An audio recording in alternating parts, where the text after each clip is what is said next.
ପାଠ୍ୟ ପୁସ୍ତକସ୍ଥ ଅଭ୍ୟାସ ପ୍ରଶ୍ନ ଉତ୍ତର।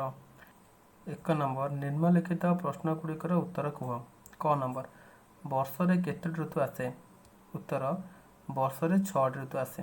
ଖ ନମ୍ବର ଗ୍ରୀଷ୍ମ ଋତୁ ପରେ କେଉଁ ଋତୁ ଆସେ? ଉତ୍ତର ଗ୍ରୀଷ୍ମ ଋତୁ ପରେ ବର୍ଷା ଋତୁର ଆଗମନ ହୋଇଥାଏ ବା ଆସେ।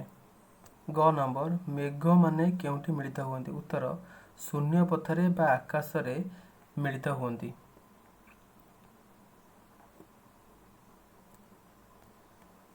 ପୁଅ ନମ୍ବର ପୃଥିବୀ ସୂର୍ଯ୍ୟଙ୍କର ଉତ୍ତାପରେ କେତେ ମାସ ଉତ୍ତପ୍ତ ଥିଲା? ପୃଥିବୀ ସୂର୍ଯ୍ୟଙ୍କ ଉତ୍ତାପରେ 8 ମାସ ବା 8 ମାସ ଉତ୍ତପ୍ତ ଥିଲା। ଚ ନମ୍ବର ଖଦ୍ୟତ କେତେବେଳେ ଉଡ଼ି ବୁଲେ? ଉତ୍ତର ଖଦ୍ୟତ ସନ୍ଧ୍ୟା ସମୟରେ ଉଡ଼ି ବୁଲେ। 2 ନମ୍ବର ଦେଇଛି ଉତ୍ତର ଲେଖ। କ ନମ୍ବର ପ୍ରଶ୍ନ ଦେଇଛି ମେଘମାଳ କିପରି ଭାବରେ ଜଳବର୍ଷା କଲେ? ମହାଶୂନ୍ୟରେ ମେଘମାନେ ବିଜୁଳି ଓ ଘଡ଼ଘଡ଼ି ଶବ୍ଦ ସହ ମିଳିତ ହେଲେ ପରେ ପରେ ଭୀଷଣ ଶବ୍ଦକ ମେଘମାଳ ଜଳବର୍ଷା କଲେ।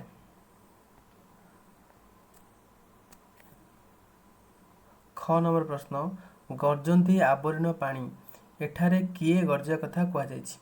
ଉତ୍ତର ଗର୍ଜନ୍ତି ଆବରୀଣ ପାଣି ଏଠାରେ ବେଙ୍ଗ ଗର୍ଜିବା କଥା କବି କହିଛନ୍ତି। କାରଣ ବର୍ଷାର ଗର୍ଜନ ଶୁଣି ବେଙ୍ଗମାନେ ଜଳାଶୟର ଚତୁଃପାର୍ଶ୍ୱରେ ରହି ଗର୍ଜନ ବାରାବ କରିଥାନ୍ତି। ଗ ନମ୍ବର ଏହି କବିତାରେ କାହାକୁ ରାଜା ବୋଲି କୁହାଯାଇଛି? ଉତ୍ତର ଏହି କବିତାରେ ପୃଥିବୀ ବା ମହିମଣ୍ଡଳକୁ ରାଜା ବୋଲି କୁହାଯାଇଛି। ନମ୍ବର ବର୍ଷା ଋତୁକୁ ସକଳ ଋତୁଙ୍କର ସାର ବୋଲି କବି କାହିଁକି କହିଛନ୍ତି? ଉତ୍ତର ବର୍ଷା ଋତୁରେ ପୃଥିବୀ ଶସ୍ୟ ସମ୍ପଦରେ ଭରପୁର ହୋଇଯାଏ। ବର୍ଷା ଋତୁର ଜଳଦାନ ଫଳରେ ବିଭିନ୍ନ ପ୍ରକାରର ଖାଦ୍ୟଶସ୍ୟ ଉତ୍ପନ୍ନ ହୋଇଥାଏ। ପ୍ରାଣୀ ଓ ଉଦ୍ଭିଦ ଜଗତର ଜଳକଷ୍ଟ ଓ ଖାଦ୍ୟାଭାବ ଆଦି ଦୂର ହୋଇଥାଏ। ତେଣୁ ବର୍ଷା ଋତୁକୁ ସମସ୍ତ ଋତୁଙ୍କ ମଧ୍ୟରେ ଶ୍ରେଷ୍ଠ ବୋଲି କବି କହିଛନ୍ତି। ଉ ନମ୍ବର ମୟୂର କାହାକୁ ଚାହିଁ ନୃତ୍ୟ କରେ? ଦୂର ଗିରିଶିଖରରେ ଥିବା ମେଘକୁ ଚାହିଁ ମୟୂର ନୃତ୍ୟ କରେ।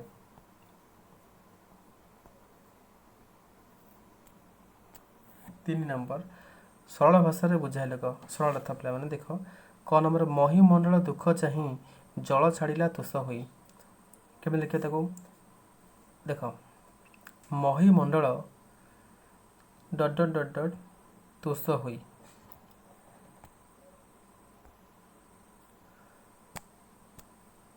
ଉର୍ଦ୍ଧୃତାଂଶଟି କବି ଜଗନ୍ନାଥ ଦାସଙ୍କ ରଚିତ ବର୍ଷା କବିତାରୁ ଆନିତ। ପୃଥିବୀର ଦୁଃଖ ଦେଖି ମେଘ କିପରି ଜଳଦାନ କରେ ତାହା ଏଠାରେ ବର୍ଣ୍ଣିତ। ପ୍ରଚଣ୍ଡ ରୌଦ୍ରତାପରେ ପୃଥିବୀ 8 ମାସ ଧରି ସନ୍ତାପିତ ହେଉଥାଏ। ଗ୍ରୀଷ୍ମ ଋତୁ ପରେ ବର୍ଷା ଋତୁର ଆଗମନ ହୋଇଥାଏ। ଏହି ଋତୁ ଜଳଦାନ କରି ପୃଥିବୀକୁ ଶସ୍ୟ ଶ୍ୟାମଳା କରେ। ତେଣୁ ଜୀବଜଗତ 6 ଋତୁ ମଧ୍ୟରେ ବର୍ଷା ଋତୁକୁ ଶ୍ରେଷ୍ଠ ବୋଲି କହିଥାନ୍ତି। ଶୂନ୍ୟ ଆକାଶ ବ୍ୟାପୀ ମେଘମାଳ ଚାରିଆଡ଼େ ଘୋଟିଯାଏ। ସୂର୍ଯ୍ୟତାପ ଫଳରେ ଧରଣୀପୃଷ୍ଠରୁ 8 ମାସ ଧରି ଜଳ ବାଷ୍ପ ହୋଇ ଶେଷ ହୋଇଯାଇଥାଏ। ବର୍ଷାକାଳ ଆସିବା କ୍ଷଣି ସୂର୍ଯ୍ୟତାପର କଷ୍ଟ ନଷ୍ଟ ହୋଇଥାଏ। ମେଘରେ ସୂର୍ଯ୍ୟର ପ୍ରଚଣ୍ଡତା ଲୋପ ପାଏ।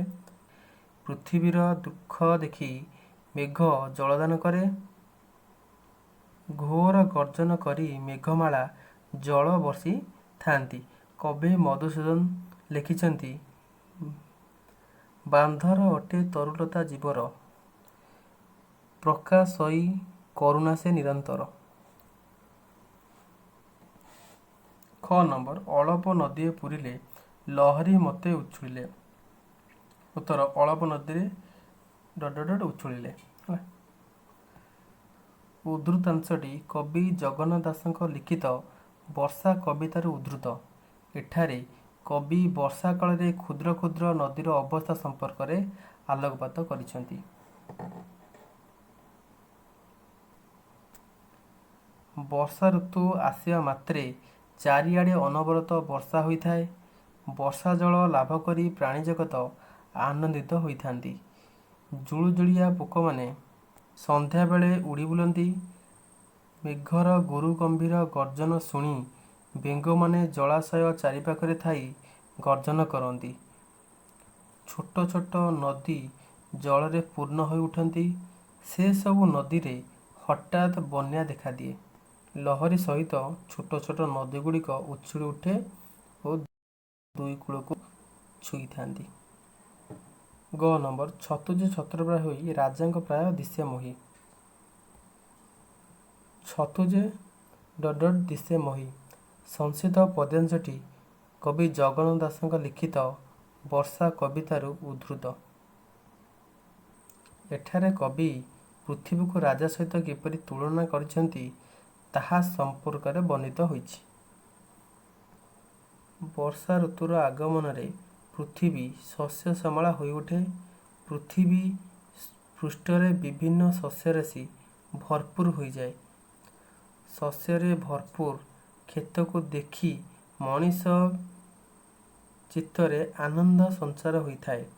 ଏହି ଋତୁରେ ଚାରିଆଡ଼େ ଛତୁଗୁଡ଼ିକ ଛତା ପରି ଫୁଟିଥାଏ। ରାଜାଙ୍କର ମସ୍ତକରେ ପାଟଛତା ଶୋଭା ପାଇଲା ପରି ପୃଥ୍ୱୀରାଜଙ୍କ ମସ୍ତକରେ ଛତୁଗୁଡ଼ିକ ପାଟଛତା ପରି ଶୋଭା ପାଇଥାଏ। ଏସବୁ ଦୃଶ୍ୟ ଦେଖି ସମସ୍ତେ ଆନନ୍ଦରେ ଆତ୍ମହରା ହୋଇଉଠନ୍ତି। ବାସ୍ତବରେ କବିଙ୍କର ଏହି ତୁଳନାତ୍ମକ ବର୍ଣ୍ଣନାଟି ଖୁବ୍ ହୃଦୟସ୍ପର୍ଶୀ ହୋଇପାରିଛି। 4 ନମ୍ବର ଦେଇଛି ନିମ୍ନଲିଖିତ ପଦ୍ୟାଂଶରେ ଖାଲି ଥିବା ସ୍ଥାନକୁ ବହି ଦେଖି ପୂରଣ କର। ପ୍ରାଣୀ ଜୀବନ ଜଳରାଶି କରୁଣା ଚିତ୍ତରେ ବରସି। ତାପରେ ନାନା ପ୍ରକାର ଶସ୍ୟରାଶି ଏଣେ ପୂରିତ ମହି ଦିଶି। 5 ନମ୍ବର ପ୍ରଶ୍ନ କହିଛି ଏହି କବିତାରେ ସୂର୍ଯ୍ୟ ଓ ପୃଥିବୀ ଶବ୍ଦ ପାଇଁ ଅନ୍ୟ ଯେଉଁ ଶବ୍ଦଗୁଡ଼ିକ ବ୍ୟବହାର କରାଯାଇଛି ତାହାକୁ ଲେଖିବା। ସୂର୍ଯ୍ୟଙ୍କ ପାଇଁ ପିଲାମାନେ ବ୍ୟବହାର କରାଯାଇଛି ରବି ଏବଂ ପୃଥିବୀ ପାଇଁ ମଞ୍ଚପୁର ମହିମଣ୍ଡଳ ଲେଖା ହେଇଥିଲା।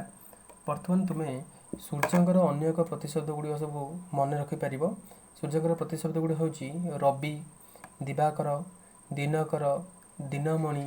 ପୃଥିବୀର ପ୍ରତିଶବ୍ଦ ପିଲାମାନେ ମନେ ରଖ ଧରା, ଧରିତ୍ରୀ, ଧରଣୀ, ବସୁନ୍ଧରା, ରସା, ମହୀ, ଅବନୀ, ମେଦିନୀ, ବସୁଧା ଇତ୍ୟାଦି। 6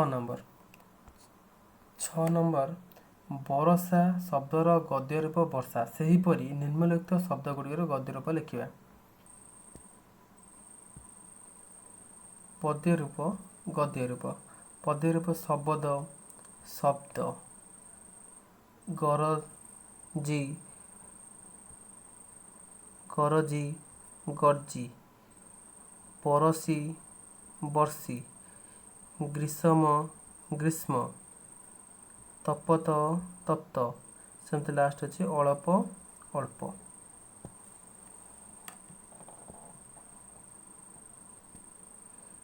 7 ନମ୍ବର ତଳେ ଦିଆଯାଇଥିବା ଶବ୍ଦ ଗୁଡ଼ିକ ଅର୍ଥ ସୂଚାଉଥିବା ଶବ୍ଦକୁ ବନ୍ଧନୀ ମଧ୍ୟରୁ ବାଛି ଲେଖିବା। ମଞ୍ଚପୁର ହେଉଛି ପିଲାମାନେ ମର୍ତ୍ତ୍ୟପୁର। ଭୁଞ୍ଜନ୍ତି ଭୋଜନ କରନ୍ତି। ମଣ୍ଡୁକ ବେଙ୍ଗ। ନିଶାମୁଖ ସନ୍ଧ୍ୟାବେଳ।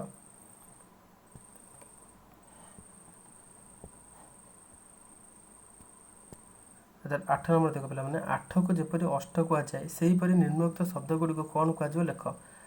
9, 7, 6, 11 କ'ଣ ଲେଖିପାରିବ। 9କୁ ପିଲାମାନେ ନବ ଲେଖାଯାଏ। 7କୁ ସପ୍ତ,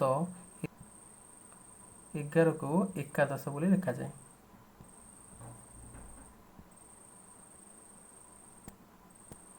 9 ନମ୍ବର ପିଲାମାନେ ଦେଖ ପିଲାମାନେ 9 ନମ୍ବର ପ୍ରତ୍ୟେକ ଧାଡ଼ିରେ 3ଟି ଏକ ଜାତୀୟ ବା ସମଜାତୀୟ ଶବ୍ଦ ଲେଖାଯାଇଛି। ଗୋଟିଏ ଭିନ୍ନ ଜାତୀୟ ଶବ୍ଦ ମିଶିକି ରହିଛି। ଭିନ୍ନ ଜାତୀୟ ଶବ୍ଦଟିକୁ ଆମେ ଚିହ୍ନଟ କରିବା। ତୁମେ ଦେଖିପାରୁଥିବ ମୁଁ ଅଲରେଡ଼ି ଭିନ୍ନ ଏକ ରଙ୍ଗରେ ରଞ୍ଜିତ କରିଛି ସେଇ ଶବ୍ଦଟିକୁ। ତେବେ ଦେଖ ପ୍ରଥମେ ଲେଖାଯାଇଛି ବର୍ଷା ବିଜୁଳି ଗିରିଶିଖ ପବନ। ଏଥର ଅଲଗା କିଏ ହେବ ଗିରିଶିଖ। ସେମିତି ମଣ୍ଡୁକ ମୟୂର ଛତୁ ଖୋଦିତ। ଏଠାରେ ଅଲଗା କିଏ ହେବ ପିଲାମାନେ ଛତୁ। ଆଚ୍ଛା ପିଲାମାନେ ଦେଖିବ ଏ ଭିଡ଼ିଓଟି ଯଦି ତୁମକୁ ଭଲ ଲାଗିଛି ତୁମେ ଲାଇକ୍ ସେୟାର ଆଣ୍ଡ ସବସ୍କ୍ରାଇବ୍ କରିବ। ଧନ୍ୟବାଦ।